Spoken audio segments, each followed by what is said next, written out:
ಕನ್ನಡಿಗರ number 1 choice Kannada matrimony. ಅದೀಗ ಆಗಸ್ಟಲ್ಲೇ ಆಗ್ಬಿಡ್ತು ಅಷ್ಟೇ. ಅದೇನು ನನಗೆ ಗೊತ್ತಿಲ್ಲ, ಯಾರು ಅವರು ಮಾಡಿರೋ ಸ್ಟೇಟ್ಮೆಂಟು ನನಗೆ ಗೊತ್ತಿಲ್ಲ, ಯಾವುದೋ ಗೊತ್ತಿಲ್ಲ. ಸ್ಟೇಟ್ಮೆಂಟ್ ಸರಿಯಿಲ್ಲ ಅಂತ ಹೇಳಿದರು, ಬಟ್ ಆದರೆ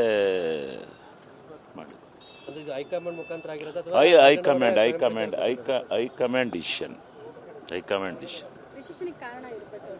ಡಿಸಿಷನ್ ಏನೋ ಇರುತ್ತೆ, ಯಾರು ಇಲ್ದಲೇ ಆಗುತ್ತಾ? ನಾವೆಲ್ಲ ಚಿಕ್ಕವರು, ಹೆಂಗೆ ಹೇಳೋಕ್ಕಾಗತ್ತೆ?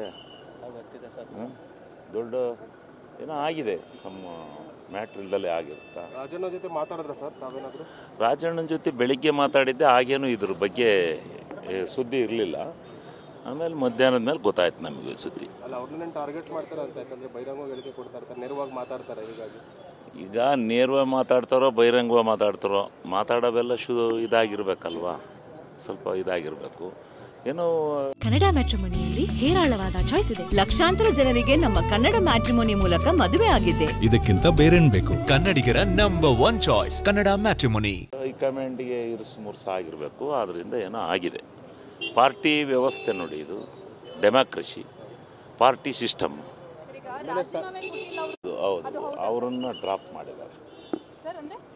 ಡ್ರಾಪ್ ಅಂದರೆ ಕೈ ಬಿಟ್ಟಿದ್ದಾರೆ ಸಂಪುಟದಿಂದ ಅಂತ. ಇಲ್ಲ, ಇವರು ರಾಜೀನಾಮೆ ಕೊಟ್ಟಿಲ್ಲ, ರಾಜ್ಯಪಾಲರಿಂದ ಬಂದಿದೆಯಲ್ಲ, ನಿಮಗೆಲ್ಲ ಇಷ್ಟೊತ್ತಿ ಬರಬೇಕಾಯ್ತಲ್ಲ ನ್ಯೂಸ್. ಅಕ್ಸೆಪ್ಟಿಂದ ರಾಜ್ಯಪಾಲರನ್ನ ಸಂಪುಟದಿಂದ ಕೈ ಬಿಡಲಾಗಿದೆ ಅಂತೇಳಿ ಕೊಟ್ಟಿದಾರ, ಲೆಟರ್ ಬಂದಿದೆಯಲ್ಲ. ಈಗ ಹೈಕಮಾಂಡಿಂದ ಮಾತಾಡಿದ್ದಕ್ಕೆ ಶಿಕ್ಷೆ ಕೊಟ್ಟಾರೋ, ಯಾತಕ್ಕೆ ಕೊಟ್ಟಿದ್ದಾರೋ, ಅದು ನಾನು ಅದನ್ನು ಮಾತಾಡಿದ್ರು ಉಲ್ಲಂಘನೆ ಆಗುತ್ತೆ. ನಾನು ಹೈಕಮಾಂಡ್ ಬಗ್ಗೆ ಇದ್ರ ಬಗ್ಗೆ ಮಾತಾಡೋಷ್ಟು ದೊಡ್ಡನಲ್ಲ ನಾನು, ಗೊತ್ತಾತ್ರ? ನಮ್ಗೆ ಯಾತಕ್ಕೆ ವಿಚಾರ ನೀವು ಕೇಳಿದ್ರಿ, ಕೇಳ್ದಲ್ಲೇ ಬೇಜಾರು ಹೋಗ್ತಾರೆ ಅಂತ ಅನ್ನೋದಕ್ಕಿಂತ ಆಗಿರೋದು ನಿಜ ಅಂತ ಹೇಳ್ದು ಅಷ್ಟೇ. ಬಾಕಿದು ನಮಗೆ ಗೊತ್ತಲ್ಲ, ಬಾಕಿದು ಯಾತಕ್ಕೆ ಕೊಟ್ಟರು, ಯಾಕೆ ಬಿಟ್ಟರು, ಅದೇ ಈಗ ಸೆಪ್ಟೆಂಬರಲ್ಲಿ ಅವ್ರು ಹೇಳ್ತಾ ಇದ್ರು, ಎಲ್ಲರಿಗೂ ಗೊತ್ತು ಇಡೀ ದೇಶದ ಜನಕ್ಕೆ. ಈಗ ಇದು ನೋಡಿದರೆ ಇವತ್ತೇ ಕ್ರಾಂತಿ ಆಗಿದೆ ಅಷ್ಟೇ ಅಂತ ಹೇಳ್ಬೋದು. ಬಟ್ ಯಾಕೆ ಏನು ಎಂತೂ ನಮಗೆ ಗೊತ್ತಿಲ್ಲ, ವಿಚಾರ ಗೊತ್ತಿಲ್ಲ. ವಿಪಕ್ಷ ಟೀಕೆ ವಿಪಕ್ಷರು ಇರೋದೇ ಟೀಕೆ ಮಾಡಕ್ಕೆ, ಅವ್ರಿಗೇನು ಒಳ್ಳೇದು ಮಾಡಕ್ಕೆ ಅವ್ರಿಗೆ ಅಂತ ನೋಡ್ರಿ ಇವರೇ ಅಸ್ತ್ರ ಅವ್ರ ಪಾರ್ಟಿಲಿ ಯತ್ನಾಳ್ನ್ಯಾಕೆ ವಜಾ ಮಾಡಿರು? ಹೆಂಗ್ರಿ ಅಸ್ತ್ರ ಆಗುತ್ತೆ? ಯತ್ನಾಳ್ ಯಾಕ್ರಿ ತೆಗೆದ್ರು?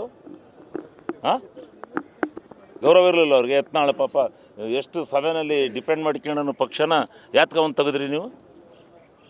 ಹಂಗೆ ಅವು ಪಕ್ಷದ ಸಿದ್ಧಾಂತಗಳು, ಅವು ಪಕ್ಷದ ನಿಘಂಟುಗಳು, ಅವು ಪಕ್ಷದ ಇದನ್ನು ಉಲ್ಲಂಘನೆ ಮಾಡಿದಾಗ ಆಟೋಮೆಟಿಕಲಿ ಪಕ್ಷ ಕಾಲಕ್ಕೆ ಕ್ರಮ ತಗೋತೈತೆ. ಪಕ್ಷ ಅಲ್ವೇನ್ರಿ, ಭಾಳ ವರ್ಷಗಳ ಕಾಲ ಈ ದೇಶ ಆಳಿರುವಂಥ ಪಕ್ಷ ಕಾಂಗ್ರೆಸ್ ಪಕ್ಷ, ಶಿಸ್ತುಬದ್ಧವಾಗಿ ನಡೀತಕ್ಕಂಥ ಸಂದರ್ಭದಲ್ಲಿ ಆಗ್ತವೆ ಇವೆಲ್ಲ. ಹಂಗಾರೆ ಅವರು ವಿರೋಧ ಪಕ್ಷದವ್ರಿಗೆ ಆಹಾರ ಆಗೋದಾದರೆ ಅವ್ರು ಯಾಕೆ ಯತ್ನಾಳ್ ತೆಗೆದ್ರು, ಈಗ ಯಾಕೆ ಎಲ್ಲರಿಗೂ ನೋಟಿಸ್ ಕೊಡ್ತಾ ಇದ್ದಾರೆ? ಅವ್ರದ್ದೇನು ಭಾಳ ಚೆನ್ನಾಗಿ ಏನು ಹತ್ಕೊಂಡು ಉರಿತೈತಲ್ಲ ಅವ್ರದ್ದು? ಏನಿಲ್ಲ, ಅವರೇ ನಡ್ರಿ. ಅದಕ್ಕೆ ಯಾಕೆ ಅವ್ರಿಗೆ ನಮ್ಮದು ಬೇಕು, ನಮ್ಮದು ಅಚ್ಚುಕಟ್ಟಾಗೈತೆ, ಅವ್ರದನ್ನೆಲ್ಲ ಮುಚ್ಚಕ್ಕಿಂದು ಭಾಳ ವರ್ಷಗಳು ಬೇಕು ನಡ್ರಿ BJP. ಕನ್ನಡಿಗರ ನಂಬರ್ 1 ಚಾಯ್ಸ್ ಕನ್ನಡ ಮ್ಯಾಟ್ರಿಮೋನಿ.